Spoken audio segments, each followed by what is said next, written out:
हरे कृष्ण प्रभुदेव धन्वंतरि प्रभुदेव हरे कृष्ण।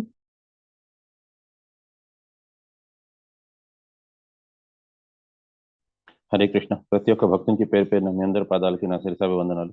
దయచేసి ప్రతి ఒక్కరు నన్ను పెద్ద మనసుతో ఆశీర్వదించండి. సో దట్ సరైన వాక్యాలు సరైన సమయానికి సరైన దోషంతో వచ్చేలాగా ఈరోజు నా గురువు గారైన హిజ్ హోలీనెస్ జయపతాక్ మహారాజ్ గారు మరియు నా పరమ గురువు అయిన హిజ్ డివైన్ గ్రేస్ అభయచరణ భక్తి వేదాంత స్వామి శ్రీల ప్రభుపాదుల వారు నాకు ఎంత మేరాన్ని పలికిస్తారు, నేను అంత మేరాన్ని పలుకుతాను.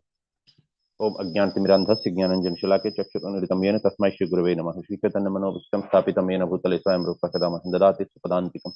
हे कृष्ण करुणा सिंधु दीनबंधु जगतपति गोपेश गोपिकांत राधा कांत नमस्ते कांचन गौरंगी राधे वृंदावनेश्वरी भानुसुते प्रणमामि हरिप्रिय वाञ्छाकल्पतरुभ्यश्च कृपा सिन्धुभ्यश्च पतितानां पावनेभ्यो वैष्णवेभ्यो नमो नमः. नमः ओं विष्णुपादाय कृष्णप्रतिष्ठाय भूतले श्रीमते जयपताक स्वामी नित्यनाम्नि नमो आचार्यपादाय निताय कृपदायिनि गौरकथा दामोदाय नगर ग्रामतारिणे नमः ओं विष्णुपादाय कृष्णप्रतिष्ठाय भूतले श्रीमते भक्ति वेदांत स्वामी नित्यनाम्नि नमस्ते सरस्वती गौरवाणी प्रचारिणी निर्विशेष शून्यवादी पाश्चात्य देशतारिणे श्री कृष्ण चैतन्य प्रभु नित्यानंद श्री अद्वैत गदाधर श्रीवत्सली गौर भक्त वृंद. हरे कृष्ण कृष्ण कृष्ण हरे हरे हरे राम राम राम हरे हरे. ओम नमो भगवते वासुदेवाय. ओम नमो भगवते वासुदेवाय. ओम नमो भगवते वासुदेवाय. ओम नमो भगवते वासुदेवाय. ओम नमो भगवते वासुदेवाय. ओम नमो वासुदेवाय. नारायणं नमस्कृत्य नरं चैव नरोत्तमं देवीं सरस्वतीं व्यासं ततो जयमुदीरयेत्. नष्टप्रायेषु अभद्रेषु नित्यं भागवत सेवया स्तुति उत्तम श्लोके भक्तिर्भवति नैष्ठिकी. మూడో స్కందం 22వ అధ్యాయం 36వ శ్లోకం. స్వ ఏవం స్వాంతరం నిన్యో యుగానామేక సప్తితం Vasudeva ప్రసంగేన పరిభూత గతిత్రయః. Translation: He passed his time, which lasted 71 cycles of the 4 ages, always thinking of Vasudeva and always engaged in the matters regarding Vasudeva. Thus, he transcended the 3 destinations.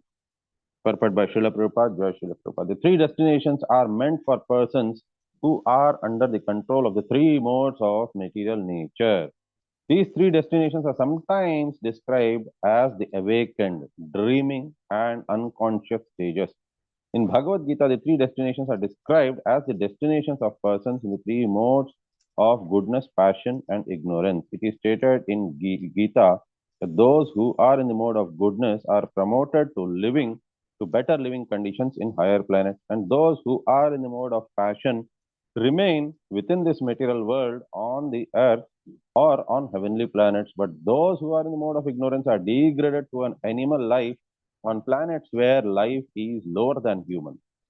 But one who is Krishna conscious is above these 3 modes of material nature. It is stated in Bhagavad Gita that anyone who engages in devotional service to the Lord automatically becomes transcendental to these 3 destinations of material nature and is situated in the Brahma Bhuta,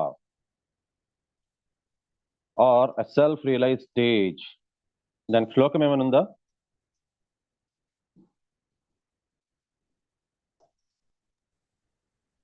దానికి ఏమైనా శ్లోకం ఉందా? బ్రహ్మభూత ప్రసన్న సమ సర్వేషు భూతేషు మద్భక్తి లభతే పరం. అది భక్తి దొరుకుతుంది వారికి అనేసని. కానీ అంటే ఈ దీంట్లోని అంతా కూడా భక్తి చేసిన వాళ్ళు ఈ లోకాన్ని విడిచిపెట్టి వాళ్ళు గోలోకానికి వెళ్తారు అనేసని 9వ అధ్యాయంలో ఐ థింక్ ఉన్నదనుకుంటాను. వారు గోలోకానికి చేరుకుంటారు. ఆ గోలోకం అనేది మిగతా అన్ని లోకాలు కూడా ఎప్పుడైతే ఇదైపోతుందో, నాశనం అయిపోతుందో, అప్పుడు ఆ లోకం మాత్రం నాశనం కాదు అనేసని. అది 9వ అధ్యాయంలోనే అనుకుంటాను అది ఉండేది. సో ఇక్కడ చెప్పబడింది ఏంటి అని అంటే, ముల్లోకాలు అని అంటే ఊర్ధ్వలోకాలు, అధమలోకాలు మరియు ఇది భవలోకాలు. సో ఈ 3 లోకాలు కూడా ఎవరైతే ఇది సత్వగుణంలో ఉంటారో వారు ఊర్ధ్వలోకాలకు వెళ్తారు. సర్వసాధారణంగా మనం చేసే కర్మలు అంటే ఏదైతే ఇదున్నాయో మనం ధార్మిక కర్మలు అలాంటివి ఏవైతే చేస్తారో అవన్నీ కూడా కర్మకాండ. అవి దేనికోసం అని అంటే ఊర్ధ్వలోకాలకు వెళ్ళేదానికోసం అని, అంతే. కానీ భగవంతుడి దగ్గరికి చేరుకునే దానికోసం అని కర్మకాండ అనేది పనికిరాదు, ఊర్ధ్వలోకాలకు వెళ్ళేదానికి పనికి వస్తుంది అంతే. అండ్ మానవుల్లాగా ఎవరైతే వారు కామ్య కర్మలు చేస్తూ ఉంటారో వారు కేవలం ఇదే లోకంలో ఉంటారు. కానీ ఎవరైతే వికర్మలు చేస్తారో వారికి అధమ లోకాలకు ఇచ్చేస్తారు.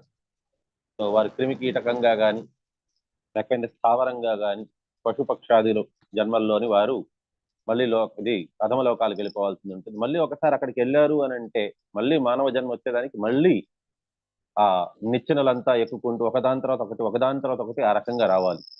అందుకోసమే పాతకాలంలోనూ వైకుంఠపాలి అనేది ఒక గేమ్ ఉండేది. ఇప్పటికీ కూడా స్నేక్ అండ్ ల్యాడర్ అంటారు. అది యాక్చువల్ గా దేన్ని సూచిస్తుంది అని అంటే వైకుంఠపాలి అని ఎందుకు పెట్టారు అని అంటే ఈ రకంగా సర్పము అనేది ఏంటి అని అంటే కోరికలు అనే సర్పాలు, కామ్య కోరికలు అండ్ భక్తి అనే నిచ్చెనలు అవి ఉంటాయి. అవేవి కూడా వద్దు, భక్తి వద్దు, లేకపోయినా నాకు ఇది వద్దు, కామ్య కోరికలు వద్దు అని అనుకుంటే ఒకదాని తర్వాత ఒకటి మామూలుగా వాళ్ళ నెంబర్స్ ప్రకారంగా 1 తర్వాత 2, 3 ఆ రకంగా చేసుకొని వారు ఫైనల్ గా మానవ జన్మ దాకా రావాల్సి ఉంటుంది. సో ఇది ఒరిజినల్ నేచర్ అన్నమాట. సో ఈ రకంగా మూడిటిని దాటాలి అని అంటే వారు భక్తి దీంట్లోనే నిమగ్నం అయి ఉండాలి. సో 3 లోకాలని దాటుకొని వెళ్ళాలంటే కేవలం భక్తి మాత్రమే పనిచేస్తుంది. సో ఆ రకంగా స్వయంభూ మను ఎంతకాలం చేశారు అని అంటే ఒక దివ్య యుగము అని అంటే 4 యుగాల్ని కలిపి త్రేతాయుగం, ద్వాపరయుగం, సత్యయుగం, త్రేతాయుగం, ద్వాపరయుగం మరియు కలియుగం 4టిని కలిపితే ఒక దివ్య యుగం అంటారు. ఆ రకంగా 71 దివ్య యుగాలు మనం జ్ఞాన యోగంలో మనం చూసాం 4వ అధ్యాయంలోని. ఈ రకంగా 71 దివ్య యుగాలు కలిస్తే అది ఒక మనువు యొక్క జీవిత కాలం. సో ఈ రకంగా అతను చేశారు కాబట్టి అతను భగవద్ధామానికి చేరుకున్నారు. Of material nature and is situated in the Brahmabhuta self-realized stage. Although Swayambhuva Manu, the ruler of this material world, appeared to be absorbed in material happiness, he was neither in the mode of goodness nor in the mode of passion or ignorance, but in the transcendental stage. So ఎందుకు అని అంటే ఇప్పుడు రామకృష్ణ ప్రభు చెప్పినట్టుగా బ్రహ్మభూత ప్రసన్నాత్మ న శోచతి న కాంక్షతి తమ సర్వేషు భూతేషు మద్భక్తిం లభతేం పరం. So ఈ రకంగా అతను సమానమైన స్టేజ్ లో ఉన్నారు కాబట్టి ఆయనకి పరమ భక్తి దొరికింది. దానివల్ల అతను పరిపూర్ణమైన భక్తిలో ఆయన ఎంగేజ్ అయి ఉన్నారు. Therefore, one who engages in devotional service is always liberated. Below Mangal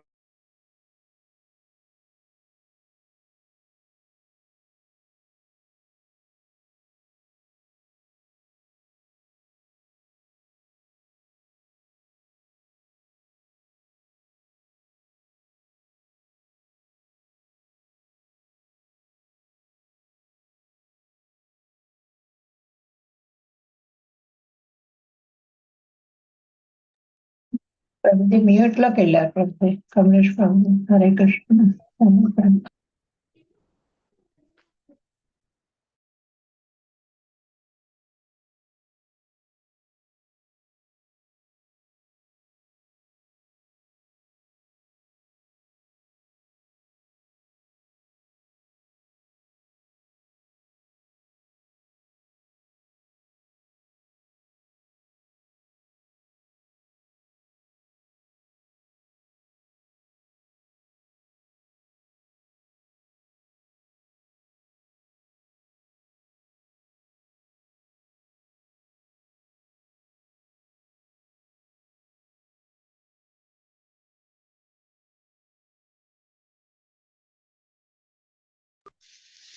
Hare Krishna, sorry.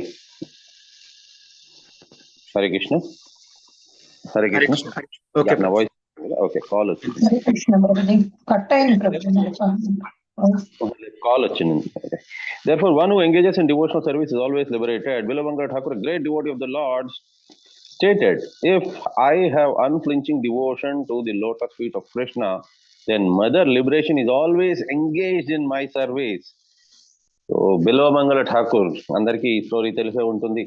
ఒకప్పుడు అతను ఒక వేశ్య వ్యామోహంలో చిక్కుకొని ఉన్నారు. ఆయనకి ఏంటి అని అంటే కేవలం ఆ వేశ్య దగ్గర ఏదో ఒక రకంగా చేరాలి అనే ఉద్దేశంతో అతను ఎప్పుడూ కూడా ఎటువంటి భౌతిక ఇబ్బందులు వచ్చినా సరే కూడా వాటన్నిటినీ కూడా విడిచిపెట్టుకొని ఆయన వచ్చేసేవారు అనమాట. వారి సొంత తండ్రి పోయినా సరే కూడా ఆయన ఆ రోజు కూడా ఆ వేషం కలవాలి అనే ఉద్దేశంతో వరద వచ్చి ఉంటే ఒక శవం నీళ్ళలో తేలుతూ ఉంటే నది బాగా ప్రవహిస్తూ ఉంటే ఆ శవం మీద కూర్చొని మరీ వెళ్ళిపోతాడు ఆయన. సో ఆ రకంగా ఆయన ఉండేసరికి ఆ వేష చెప్తారనమాట, నువ్వు ఇది కమిట్మెంట్ కానీ నువ్వు భగవంతుడు కృష్ణుడికి చూపించుండి ఉంటే నీకు ఈ పాటికి భక్తి వచ్చేసి ఉండేది అని. సో అతను ఆ రోజు నుంచి ఆయన వెళ్తారు. కానీ దారిలోని కూడా ఇంకా చాలా ఇబ్బందులు వస్తాయి. బట్ స్టిల్ ఆయన ఫైనల్లీ ఆయన భగవంతుడి గురించి తెలుసుకుంటారు. తెలుసుకున్న తర్వాత అప్పుడు ఆయన భక్తి ఎటువంటిది అయిపోతుంది అని అంటే అన్ఫ్లించింగ్ భక్తి అయిపోతుంది అనమాట. ఆయన ఈ కళ్ళే నాకు అన్నిటికీ కూడా భౌతికమైన విషయవాంఛల పట్ల నాకు కోరిక తెస్తుంది అనేసి ఆయన కళ్ళు సైతం ఆయన పొడి చేసుకుంటారు. సో కాబట్టి ఆయన చెప్పేది ఏం చెప్పారు అని అంటే బిల్వమంగళ ఠాకూర్, ఒకవేళ నాకు గాని భక్తి అనేది సరైన విధానంలో నేను చేస్తున్నాను అని అంటే నాకు మోక్షం అనేది నా ముందు చేతులు కట్టుకొని నా ముందు ఉంటుంది. సో మోక్షం తల్లి నా ముందు చేతులు కట్టుకొని ఉంటారు నన్ను తీసుకెళ్లే దానికోసం అని. కానీ నాకు మోక్షం కూడా కాదు కావాల్సింది, నాకు భగవంతుని యొక్క సేవ మాత్రమే కావాలి అని అంటారు ఆయన. సో ఇది అద్భుతమైన ఉపమానం ఇక్కడ ప్రభుపాదులు వారు ఇచ్చేది. The complete perfection of material enjoyment, religion and economic development is at my command. People are after dharma, artha, kama and moksha. Generally, they perform religious activities to achieve some material gain, and they engage in material activity for sense gratification. After being frustrated in material sense gratification, one wants to be liberated and become one with the absolute truth. These four principles form the transcendental path for the less intelligent. తెలివి తక్కువ ఉండే వారికి వారేంటి అని అంటే ధర్మ, అర్థ, కామ, మోక్షలోకి వెళ్తారు. ఎందుకు ఈ నాలుగే చెప్పారు అని అంటే, సో కామము ఫస్ట్ వారు చేస్తారు. సో కామిస్తూ ఉంటారు. కోరికల మీద ఎప్పుడైతే వారికి విసుగెత్తిపోతారో అప్పుడు వారు భగవంతుడి మీదకి వారి పక్కన వారి ముఖాన్ని చూసుకునేదానికి ప్రయత్నిస్తారు, భగవంతుడి దిక్కును చూస్తారు. ఎప్పుడైతే వారికి కామం మీద విముక్తులైపోతారో, ఇంకా వారికి విరక్తులైపోయినప్పుడు అప్పుడు వారు భగవంతుడి పక్కకి చూస్తారు. ఇది తెలివి తక్కువ వారు చేసేది ధర్మ, అర్థ, కామ, మోక్ష అనేది. దాని తర్వాత కూడా వారు ఏం కోరుకుంటారు, భగవంతుడిలో విలీనం అయిపోవాలనుకుంటారు. ఇది మూర్ఖపు పనులది. కానీ నిజమైన తెలివైన వారు ఏం చేస్తారు అనేది ఇక్కడ చెప్తున్నారు. Those who are actually intelligent engage in Krishna consciousness, not caring for the 4 principles of the transcendental method. Even అర్జునుడికి కూడా భగవంతుడు చెప్పారు, త్రైగుణ్యో విషయో వేద నిష్ట్రైగుణ్యో భవ అర్జున. సో ఈ రకంగా 3 గుణాల నుంచి విముక్తుడు అవ్వు, నువ్వు పైకి రా, నిర్ద్వందో నిర్తసత్వస్తో నిర్యోగ క్షేమ ఆత్మవాన్. ఈ రకంగా నువ్వు నిజమైన భక్తిలోకి రా అని చెప్పని కృష్ణుడు కూడా చెప్పారు అర్జునుడు వారికి. They at once elevate themselves to the transcendental platform which is above liberation.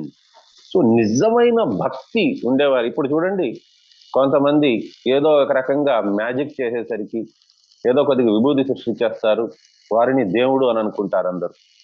కొద్దిగా ఏదో ఒకటి క్రియేట్ చేసి ఇచ్చేస్తారు, వారిని దేవుడు అనుకుంటారు. దేవుడు క్వాలిఫికేషన్ అంటే ఏంటి ఎవరికి తెలియదు, చాలా తక్కువ మందికి తెలుసు. అందుకోసమే భగవంతుడు చెప్పారు, ఎన్నో వేల కొద్ది జన్మలు తీసుకున్నాక కొంతమంది ఎవరో ఒకరు భగవంతుడిని తెలుసుకునేదానికి ప్రయత్నిస్తారు. ఈ రకంగా ఎవరైతే తెలుసుకునేదానికి ప్రయత్నిస్తారో ఆ రకంగా 1000 మంది ఉంటే ఎవరో ఒకరికి తెలుస్తారు. ఈ రకంగా ఎవరైతే ఒకరికి తెలుస్తారో వారిలోంచి ఎవరో కొన్ని 1000 మందిలోంచి ఎవరో ఒకరికి మాత్రం సంపూర్ణంగా భగవంతుడు తెలుస్తారు. ఈ రకంగా ఎవరికైతే సంపూర్ణంగా భగవంతుడు తెలుస్తారో వారికి కూడా ఎన్నో జన్మలు కావాలి కృష్ణుడిని సంపూర్ణంగా తెలుసుకునేదా.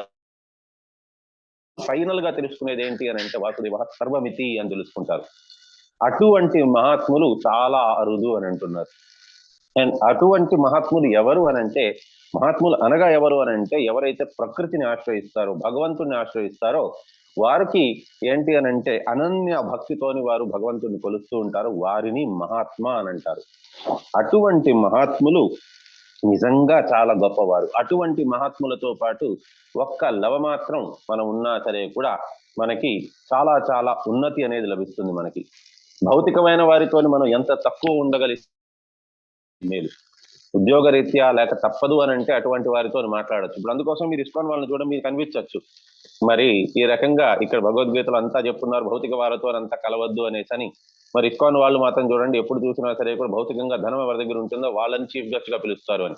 అది కేవలం ఎందుకు అని అంటే వారి పట్ల కరుణ. వారి దగ్గర నుంచి ధనం రాకపోయినంత మాత్రాన ఇస్కాన్ గడవదు అని అయితే కానే కాదు. ఇస్కాన్ కి కావాల్సినంత ధనం వారు సంపాదించుకోగలరు. అంటే అది వారి ఓన్ స్వయం కృషితో కాదు, భగవంతుడి మీద ఆశ్రయపడింది దానివల్ల. నామనిష్ఠా ప్రభు, హిస్ గ్రేస్ నామనిష్ఠా ప్రభు, అతనికి ఒకప్పుడు ఎలా ఉండేదని అంటే అసలు ధనం ఎవ్వరు ఇచ్చేవారే కాదు, వచ్చేదే డివోటీస్ చాలా తక్కువ. ధనం ఎవరు డొనేట్ చేస్తారు? ఎక్కడి నుంచి గడుస్తుంది? టెంపుల్ కి అసలు మందిరం నిర్మాణం అంతా పక్కన పెట్టండి, అసలు పూట గడిచే ఇది లేదు అక్కడ. ఆహారం కోసం కష్టం అయిపోయేది. ఆయన అంత ఐఐటి చదువుకొని తన తండ్రి దగ్గర నుంచి అతను డబ్బులు తీసుకునేవారు. ఆ రకంగా ఉంది. ప్లస్ అది కాకుండా ఇబ్బందికరంగా అయిపోయింది పరిస్థితి ఎప్పుడైతే కరోనా వచ్చిందో. ఒక్క భక్తుడు కూడా రావడం మానేశాడు అసలు మందిరానికి. ఈ రకంగా ఉంటే ఏం జరుగుతుంది? ఏమీ చేయలేము. అటువంటి పరిస్థితి వచ్చిన తర్వాత దానికి తగినట్టుగా కృష్ణుడి మీద ఆయన ఆశ్రయపడ్డారు. కృష్ణుడు ఏం చేయాలనుకుంటే అదే చేయొచ్చు, నాకు ఎలా ఆడిపించాలనుకుంటే ఆడిపించనివ్వండి అని అనుకున్నారు. దాని తర్వాత గురు మహారాజ్ ఒకసారి పిలిచారు. పిలిచిన తర్వాత ఇతను వెళ్ళారు. కరెక్ట్ గా అదే టైంకి కరోనా స్టార్ట్ అయింది. ఇంకా గురు మహారాజ్ని ఇతను కళ్ళల్లో నీళ్లు పెట్టుకొని మరీ చెప్పారు. ఏం చేసేది, ఒక్క భక్తుడు రావట్లేదు. అప్పటికి కళ్ళల్లో నీళ్లు పెట్టుకుని ధనం లేని దాని వల్ల కాదు, ప్రచారం చేయలేకపోతున్నాము. ఇప్పటికీ మేము ప్రచారం చేయలేకపోతున్నాము, ఎవరికి కూడా నేను చెప్పలేకపోతున్నాను. నా నోరు, నా చేతులు, నా కాళ్ళు ఉన్నంత దాకా నేను ఏదో కొద్ది గొప్ప ప్రయత్నిస్తున్నాను. ఇప్పుడు ఈ రకంగా నాకు ఆది దైవిక క్లేశం వచ్చి పడ్డాది, నన్నేం చేయమంటారు? సో నేనేమి చేయలేకపోతున్నాను అని అనేసరికి అప్పుడు గురు మహారాజ్ చెప్పారు, నామనిష్ఠా ప్రభు, మీకు ఇంతలాన ఆన్లైన్ టీచింగ్ మీద మీకు ఎక్స్పీరియన్స్ ఉన్నది, మీరు అదే చేయొచ్చు కదా. ఇతర మందిరాలు వారందరూ ఇలాగే చేస్తున్నారు, వారు ఏదో అడ్వర్టైజ్మెంట్స్ ఇచ్చుకుంటున్నారు వారికి వీరికి, సో వారు కూడా ఇదే రకంగా చేస్తున్నారు, మీరు కూడా ప్రయత్నించి చూడండి అని. సో గురు మహారాజ్ ని అతను ఒక సజెషన్ అడిగారు. గురు మహారాజ్ ఈ సజెషన్ ఇచ్చారు. గురు మహారాజ్ ని ఆశీర్వాదం కూడా అడిగారు, స్వామి మీరే నాకు మీ చేతుల్ని నా తల మీద పెట్టి మీరు ఆశీర్వదించండి అని. గురు మహారాజ్ అలాగే చేశారు. ఇప్పుడు మీరందరూ కూడా చూస్తున్నారు, సాక్షిభూతులై ఉన్నారు ఇప్పుడు ఏం జరుగుతోంది అని. ఇంతమంది భక్తులు తండోపతండాలుగా వచ్చి నేర్చుకుంటున్నారు అంటే అదంతా కూడా గురు మహారాజ్ కృపని. అది హిస్ గ్రేస్ నామనిష్ఠా ప్రభు యొక్క నమ్మకం కృష్ణుడి పట్ల, నామము పట్ల. అందుకోసం అతని పేరు సరిగ్గా పెట్టారు గురు మహారాజ్, నామనిష్ఠ అని. నామనిష్ఠా దాస్ అంటే నామము పట్ల నిష్ఠ అతనికి ఆ రకంగా ఉన్నారు అన్నమాట. అండ్ ఆ రకంగా ఎవరికైతే నామం పట్ల నిష్ఠ ఉంటుందో అతనికి నామం పట్ల నిష్ఠ మాత్రమే కాదు, ఆ రకంగా ఉండే వారందరికీ కూడా అతను దాసుడు. అంత గొప్ప నామం అతనికి. సో ఇంత గొప్ప మనస్తత్వాన్ని పెట్టుకొని కేవలం అంటే కేవలం కృష్ణుడినే నమ్ముకొని ఉన్నారు, గురు మహారాజ్ మాత్రమే నమ్ముకొని ఉన్నారు. సో ఈ రోజు ఇంతమంది భక్తులందరూ కూడా వచ్చారు. ఇప్పుడు స్థలం ఒకటి తీసుకున్నారు, దానికి నిర్మాణం కూడా అయిపోయింది. ఇప్పుడు ఆ మందిరంలోని మీరందరూ చాలా మంది వెళ్ళారు కూడా. అక్కడ ఫెస్టివల్స్ అన్ని కూడా మీరు వీక్షిస్తున్నారు. ఇప్పటికీ కూడా అతనికి ధనం మీద వ్యామోహం అనేది లేదు. మనం బాగా ధనం సంపాదించాలి, మందిరం కనీసం నిర్మాణం చేసేదానికి, కానీ అది కూడా లేదు ఇప్పటికీ కూడా అతను భగవంతుడి మీదే నమ్ముకొని ఉన్నారు, ఆ నామాన్నే నమ్ముకొని ఉన్నారు. వచ్చిన ధనాన్ని కూడా మనం ఏ రకంగా ఖర్చు పెట్టాలని ప్లానింగ్ లేదు. ఆ ధనాన్ని కూడా కావాలంటే భక్తులు వస్తున్నారంటే ఫ్రీగానే ఉండండి అన్నట్టుగానే చెప్తూ ఉంటారు క్లాస్ లోని కూడా. ఎవరైనా భక్తులు రావాలనుకుంటే దయచేసి రండి అని. అతనంతటికి అతన్ని ఎప్పుడూ కూడా అడగరు. సో ఈ రకంగా నామము పట్ల నిష్ఠ ఉన్నది. అండ్ భగవంతుడు కూడా ఇవాళ కాలంలో చూడండి రెండు రకాలుగా ఉంటాయి, మనకి మనసులోనేమున్నది అండ్ చెప్పే విధానం ఏంటి అని. సో చాలా మందికి ఏంటి అని అంటే మనసులోని మంచి ఉద్దేశం ఉన్నప్పటికీ కూడా చెప్పే విధానం సరిగ్గా లేకపోతే ఏమవుతుందని అంటే వారికి నచ్చదు. చాలా మంది మామూలుగా ఏదో ఒకటి చెప్తూ ఉంటారు, చెప్పేసరికి వారి విధానం నచ్చకపోయేసరికి కోపం వచ్చేస్తుంది, వారి మాట వినాలనే ఆసక్తి అనిపించదు. సో మామూలుగా ఇవాళ రేపు చాలా మందికి ఇదే ప్రాబ్లం. తండ్రి అంటే కొడుకుకి పడదు, సో ఒక మిత్రుడు అంటే ఇంకో మిత్రుడికి పడదు. ఆ రకంగా ఎందుకు అని అంటే వారు చెప్పే విధానం సరిగ్గా ఉండకపోవచ్చు. సో అందుకోసమని ఈ రకంగా కష్టాలంతా. కానీ భగవంతుడికి అదంతా కాదు, వారి ఉద్దేశం మంచిగా ఉంటే చాలు, వారు ఎలా చేసినా పర్వాలేదు. వారు భక్తి అనేది వారు చూపించుకోవాల్సిన అవసరం లేదు, వారి మనసులో ఉంటే చాలు. సో ఇప్పుడు మామూలుగా చూడండి కళ్ళల్లో నీళ్లు పెట్టుకొని అయ్యో నీకు ఇలా అయిపోయింది అలా అయిపోయింది ఆ రకంగా చెప్తేనే అందరూ కూడా నమ్ముతారు. వీరికి నేనంటే ప్రేమ ఉన్నది, వారికి నేనంటే అభిమానం ఉన్నదని. కానీ భగవంతుడు ఏవి చూడరు. కళ్ళల్లో నీళ్లు పెట్టుకోవాల్సిన అవసరం లేదు, మనసులో ఉంటే చాలు భగవంతుడు తెలుసుకుంటారు. అందుకోసమే భగవంతుడిని భావగ్రాహి అని అంటారు. అండ్ భగవంతుడికి ప్రతి ఒక్కరి దగ్గర ధనం ఉండాల్సిన అవసరం లేదు, అందంగా ఉండాల్సిన అవసరం లేదు. ఒకవేళ అందంగా ఉంటేనే భగవంతుడు వారిని తీసుకుంటారు, స్వీకరిస్తారు అని అంటే కుబ్జాను ఎందుకు స్వీకరిస్తుంటారు? అండ్ అదే ధనమే భగవంతుడు సుధామని ఎందుకు స్వీకరించుంటారు? అండ్ ఒకవేళ వయసే ప్రాధాన్యత అయి ఉంటే ధ్రువమహారాజుని ఎందుకు స్వీకరించుంటారు? అండ్ ఒకవేళ కేవలం వారికి జ్ఞానమే సంపూర్ణంగా ఉంటే కానీ నేను స్వీకరించాను అన్నట్టుగా ఉంటే గజేంద్రుడిని ఎందుకు స్వీకరించుంటారు? సో అర్థో, అర్థార్థి, జిజ్ఞాసు, జ్ఞాని, ఈ 4 రకాల వారు కూడా భగవంతుడిని కొలుస్తూ ఉంటారు. కానీ భగవంతుడికి మెయిన్ గా కావాల్సింది ఏంటి అని అంటే వారి భావము. భగవంతుడు పూర్తి భక్తితో ఎవరైతే చేస్తారో వారికి ఖచ్చితంగా మోక్షం అనేది కూడా వారికి వచ్చేస్తుంది ఆటోమేటికలీ. కానీ ఇక్కడ బిల్వమంగళ ఠాకూర్ చెప్తున్నారు, ఆ మోక్షం అనేది కూడా ఖచ్చితంగా మోక్షపు తల్లి నా ముందే నిల్చొని ఉంటారు, కానీ నాకు మోక్షం కూడా కాదు కావాల్సింది అని. ఈ 3 గుణాల నుంచి ఎవరైతే విముక్తులై ఉంటారో వారు భగవంతుడు ధామానికి ఈజీగా చేరుకునేస్తారు అని. అది భక్తులకి మాత్రం ఈ మోక్షం అనే దాని కంటే కూడా గొప్పవారు. వారు మోక్షం అనేది వారికి బై ప్రొడక్ట్, అది ఖచ్చితంగా వచ్చేస్తుంది వారికి మోక్షం అనేది. Liberation is not a very great achievement for a devotee. To say nothing of the results of ritualistic performance in religion, economic development, or the materialistic life of sense gratification. So భగవద్గీతలో కూడా ఇది ఇచ్చున్నది. So ధర్మ, అర్థ, కామ, మోక్ష దాని అంతటికి even యజ్ఞము లేకపోయిందా దానము వాటన్నిటికీ వచ్చే ఫలితము భక్తి వల్ల వస్తుందని. ఎవరికైనా తెలుసా? శ్లోకం 18వ అధ్యాయంలో ఉంది.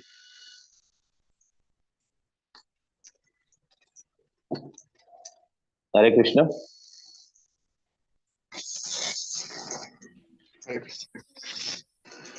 ఎవరికైనా తెలుసా అది శ్లోకము? సత్యమాం అభిజానాతి యావన్యాపచ్చసి తతత్వతః తతో మాం తత్వతో జ్ఞాత్వా విశతే తదనంతరం. ఎక్సలెంట్. సో నాకు కరెక్ట్ గా గుర్తులేదు ఆ శ్లోకం, అందుకోసం అడుగుతున్నా. ఈ దానము యజ్ఞ దాన తపస్సు చేయవా కాదు, పవనాని మనీషినాం అది కాదు, 18వ అధ్యాయంలో ఉంది అది. యజ్ఞ దాన తప కర్మ కాదు కాదు కాదు కాదు అది కాదు, అది కాదు, అది పవనాని మనీషినాం, అది వేరే. కానీ యజ్ఞము, దానము, తపస్సు వీటన్నిటి వల్ల ఏదైతే ఫలితం వస్తుందో అది భక్తి వల్ల వస్తుంది అని. నేను ఈ మధ్యన శ్లోకాలు అది బ్రాహ్మణులకు ఉండాల్సిన క్వాలిటీస్, అది 9 క్వాలిటీస్. అది కరెక్ట్. వేదేషు యజ్ఞేషు తపస్సు చైవ దానేషు యత్ పుణ్య ఫలం ప్రదిష్టం అత్యేతి తత్సర్వం విదం విదిత్వ యోగి పరం స్థానముపైతి చాద్యం. పర్ఫెక్ట్ ఇది శ్లోకం. సో యజ్ఞేషు దానేషు తపస్సు చైవ, సో వీటన్నిటికీ ఏదైతే ఫలితం వస్తుందో భక్తి చేసుకునే వాళ్ళకి ఆటోమేటికల్లీ ఇవన్నీ కూడా వచ్చేస్తుంది. ఇవి వాళ్ళు సపరేట్ గా చేయాల్సిన అవసరం లేదు, ఇవటన్నిటి ఫలితం కూడా భక్తులకి ఆటోమేటికల్ గా వచ్చేస్తుంది అని అంటున్నారు. 37వ శ్లోకం.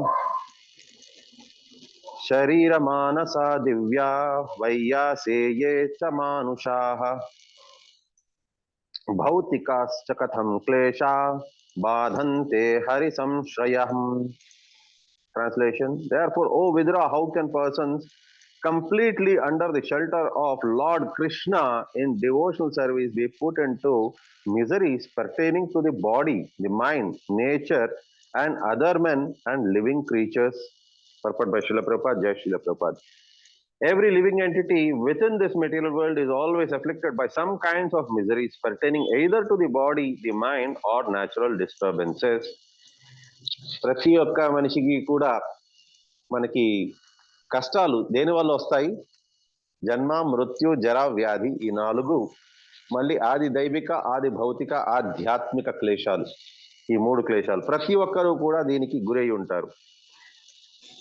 Distress due to cold in winter and severe heat in summer always inflicts miseries on the living entities in this material world, but one who has completely taken shelter of lotus feet of the Lord in Krishna consciousness, he is in the transcendental stage. He is not disturbed by any miseries, either due to body, the mind or natural disturbances of summer and winter. He is transcendental to all these miseries. శీతోష్ణ సుఖ దుఃఖేషు. So వారికి ఎటువంటి పరిస్థితి ఉన్నా సరే కూడా నిజమైన భక్తి ఉండేవారు వారు అన్నిటికీ కూడా సమాన దృష్టి కలిగి ఉంటారు.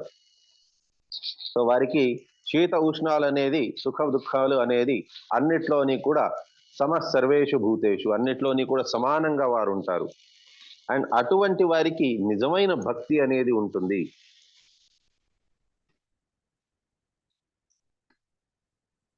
ముప్పై 38వ శ్లోకం.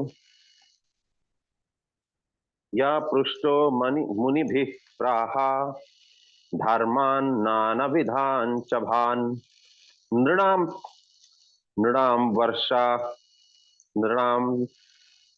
వర్ణాశ్రమాణాం చ సర్వభూతః హితః సదా.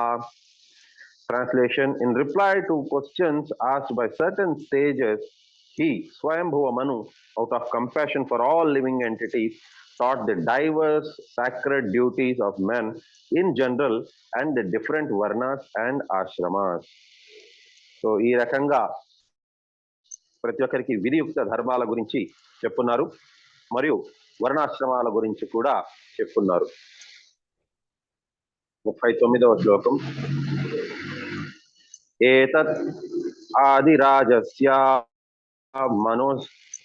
మనోశ్చరితం అద్భుతం వర్ణితం వర్ణనీయస్య తదపత్యోదయం శృణు.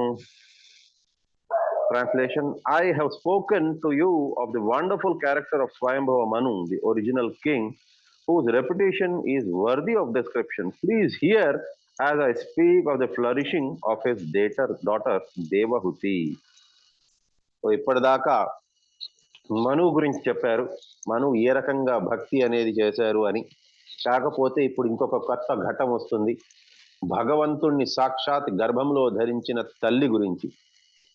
ఎవరైతే ఆల్రెడీ భక్తిలోని చాలా ఉత్తమమైన స్టేజ్కి చేరుకున్నారు, కాకపోతే ధ్యాన యోగం ద్వారా కానీ ఆవిడ ఏ రకంగా భక్తి యోగాన్ని ప్రాప్తి చెందుతారు అనేది ఒక గొప్ప తల్లి గురించి ఇప్పుడు మనం వినబోతాము, అదే దేవహుతి దేవి. సో ఇది మనం రేపు చూద్దాం. వాంఛాకల్పతరుభ్యశ్చ కృపా సింధుభ్య ఏవ చ పతితానాం పావనేభ్యో వైష్ణవేభ్యో నమో నమః. అనంత కోటి వైష్ణవ వృంద की जय हो. नामाचार्य श्री हरिदास ठाकुर की जय हो. हरे कृष्ण प्रभु जी, धन्यवाद प्रणाम.